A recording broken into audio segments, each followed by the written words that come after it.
ny PSD moa dia antoko ny tantara fatatsika zany ary tena mampatsiahy tantara ary adidinay ato amin'ny antoko PSD no mampatsiaro ny tantara mba ho lesona ho an'ny vahoaka malagasy. Mampatsiahy tamin'ny taona 2017 nisy ny fanasoketana ny filoha Tsiranana izay hita fa tamin'izany fotoan'izany tena nanao ezaka lehibe ho an'ny toe-karena sy ho an'ny sosialy ny Madagasikara. Ary tamin'izany fotoan'izany dia niadana tokoa ny malagasy satria raha ny fahafahany mividy ny fari-piainana, ny civisme, ny discipline nisy daholo zany ary nandoa hetra isan'olona zay le civisme, discipline ary fiavan-tanindrazana ihany koa. Io moa maha-olombelona tsy maintsy misy foana ny zavatra hitarainana. Ka ny zavatra nitarainana tamin'izany fotoan'izany raha ny tena dinihana tsy tokony hanonga-panjakana fa misy zavatra zany nivoizina ahatonga ny président Tsiranana ho alam-bahoaka dia nitaritana ny vahoaka ny Antananarivo indrindra hanonga anazy. Dia rehefa avy eo ireo olona ataoko lazaiko hoe fahavalom-pirenena satria zareo no mitarika an'izany rehetrarehetra zany, zareo zany no nahazo ny fitondrana sy mbola reny hitatsika reny ny 73 015 namadika ny resaka fitsinjaram-pahefana ho centralisme. Io zany ny zava-nisy tamin'izany fotoan'izany. Inona moa le zavatra nitranga?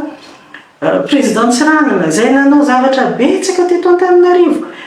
Tsy empesipesena raha ny zavatra vitan'izany rangahy zany tanatin'ny 12 taona tao amin'ny fitondrana. Misy quartier 67 hectares, quartier ny Anosy rehetrarehetra reny tsy misy ane reny fa niforoniny honahona. Dia reny bureau-mpanjakana be da be reny cité eraky ny quartier, zay quartier rehetrarehetra n'Antananarivo dia mitondra ny diantanany avokoa na ny lalana ny foto-drafitrasa rehetrarehetra ary mbola tsy misy filoha na vitany aloha hatreto.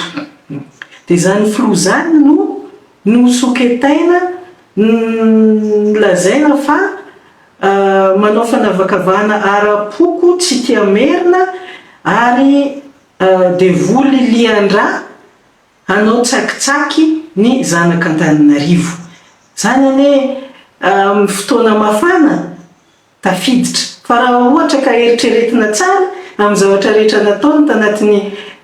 fitondrany tsy possible ane zany olona tena tsara fanahy mivavaka ary tia olona ka ny fomba ahoana moa izy no hinan'olona ka hanao tsakitsaky zavatra fa natao io zavatra io misy tokoa le teny nataony hoe tsakitsaky fa teny avy any avaratra moa le izy dia nasolona tamin'ny contexteny dia iny ny tapahana dia naverimberina ny tanjona tamin'izany dia ahatezitra ny zanak'Antananarivo ka tonga andry zareo hanonga anazy tsisy atakandro. Zay zany ny zavatra nisy. Ny tantaran'ilay hoe tsakitsaky 100 arivo zany dia zao. Nisy grève ny mpianatra médecine. Dia ny mpianatra médecine tamin'izany koa moa tamin'ny contexte international mai 68 zany hoe misy resaka intergénérationnel dia ohatrany hoe contre ny ray aman-dreny ny zaza. Dia misy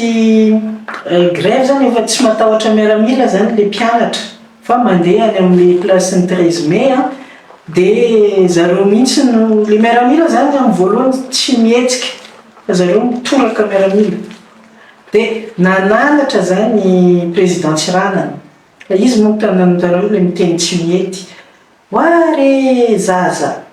are aza magnanifa mitoraka miaramila mitana basy io basy marovava mahafaty izy koa alefa njare mitifitra tsaky maty 100 tsaky maty 1000 tsy tiako are zanako ho fatifatiny basy fa izy koa mitifitra miaramila zay le izy tsaky maty 100 tsaky maty arivo. Dia ny contexte rehetra zany tsy natao fa nitapahana am'le hoe tsak maty zato, tsak maty arivo. Inona veromberona dia miaraka fahainareo mpanao gazety zany manao commentaire hoe vonona atao tsakitsaky zato arivo ny zanaka Antananarivo. Zay zany le zavatra nivoizina mahatonga ana amin'ny teny hoe Liandra demony ane zany demony Liandra. Zay zany le tsiranana niezahana mihitsy ho soketaina ho atao demony Liandra anao tsakitsaky ny zanaka Antananarivo. Zay le izy. Tsisy an'izany hoe tsy tia merina zany, tsisy an'izany hoe anao tsakitsaky, tsisy an'izany fa io zany natao mba hatezitra dia lasa adino daholo le ezaka rehetrarehetra nataony tamin'ny lafiny toe-karena, tamin'ny lafiny sosialy, tamin'ny lafiny foto-drafitrasa. Dia io zany nitadidy ary nivoizina hatrany hatrany na verimberina na verimberina zay. Ka za rehefa maheno an'ilay manam-boninahitra lazainareo tanatin'ny fanambarana nataony tonga dia zay no nitilita tato an-tsaiko hoe nilaza izy fa colonel Mikael filohan'ny fanavaozana hono tsy tia merina ary tena sipotra mihitsy zany ny foko amin'ilay fomba filazany azy satria misadrese amina filoham-pirenena ve anao dia ohatran'ireny ny fomba fiteny hoe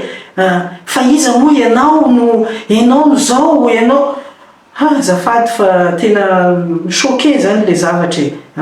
ary araka ny fahalalako an'le filohan'ny fanavaozana zay tsy za moa tsy olona hoe mahafantatra azy hoe miresaka aminy fa mitovy amin'olon-drehetra manaraka ny vaovao mahafantatra ny zava-misy tsy mbola hitako zany zavatra zany ary izy ary mananatra mihitsy tamin'ireny fotoana hoe nisy resaka ohatran'izany tany Mahajanga hoe fanavakavahana resaka tsy mihety sakalava izy mihitsy mananatra hoe bahoaka zay fa tsy mety ane zany zavatra ataonareo zany fa tsika malagasy raha ihany. Dia io zany tonga dia tao anaty saiko hoe io ndray le tsakitsaky zato arivo bisy io zay natao zany io zavatra io mba ahatonga ny vahoaka ny Antananarivo satria merina mihitsy ane ny zavatra teneniny tsy fanao zany fa natao io zany ahatonga ny vahoaka ho tezitra dia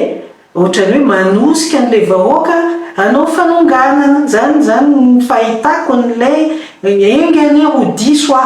nareo moa manontany ny hevitro ka io aposako aminareo tsisy afenimpenina ny eritreritro engany ho diso ka tsy zany ny ao an-tsainy ilay manam-boninahitra fa ny ahiahy tsy havanana ka tena niteraka souvenir ratsy zany dia ohatrany hoe io ndray zany fa tonga iny ray. Dia azadiny koa fa misy tantara hafa satria mbola ireo ihany koa ane no namono ny tompoko lahy colonel Ratsimandrava raha ny fahafantarako azy ka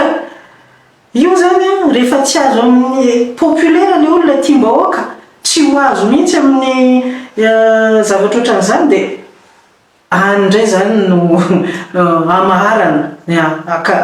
mbola anatin'ny haihay tsy havanana koa zany ka mamisavisany ratsy mba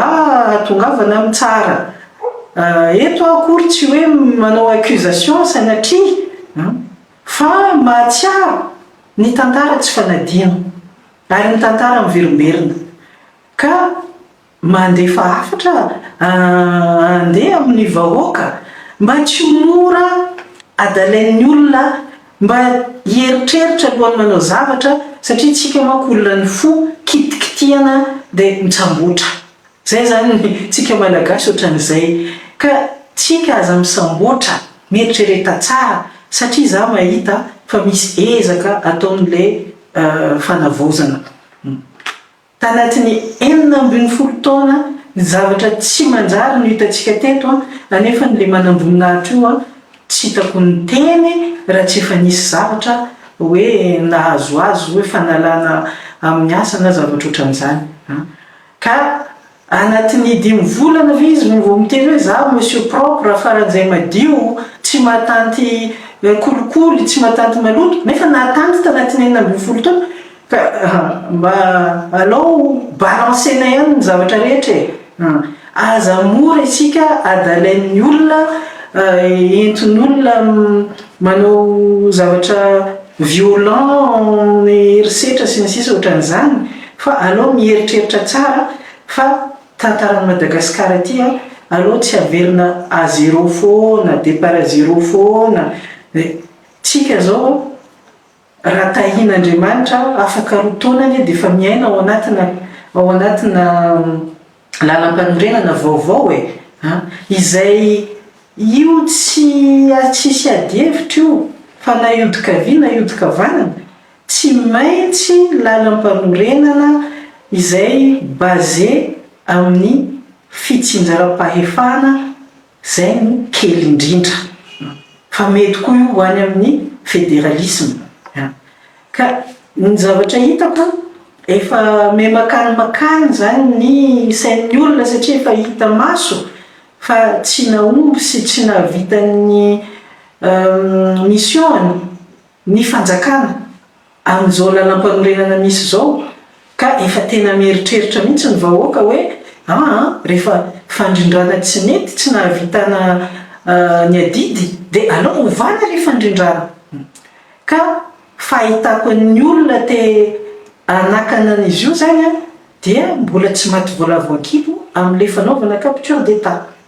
satria rehefa tonga zany fanaovana lalam-panorenana zany dia vita hatreo ny fanaovana ampimamba ny raharam-panjakana sy ny arenan'i Madagasikara rehetra ka inona ny hevitra raha tonga hatrany amin'ny concertation nationale mety tsy ho voatana dia zany ny eritreretiko zany za zany manao hoe amin'ny placen'ny olona reo dia aleo mihitsy tsy tongana dia ahongana lolo le fitondrana te hiditra ny amin'ilay concertation nationale dia amin'izay tonga dia fifidianana filoham-pirenena no atao ka zany aloha mety ho tetika misy zany fa za miteny fa ny vahoaka malagasy tsy anaiky an'izany ka aoka isika vahoaka ho mailo satria ny hoavintsika no tena resahany eto sy ny hoavin'ny taranaka mandimby satria raha izao zavatra misy amin'izao fotoana izao no mbola mitohy anatin'ny 10-20 taona dia tena milaza aminareo fa tena lasa andevo isika malagasy sy ny taranakitsika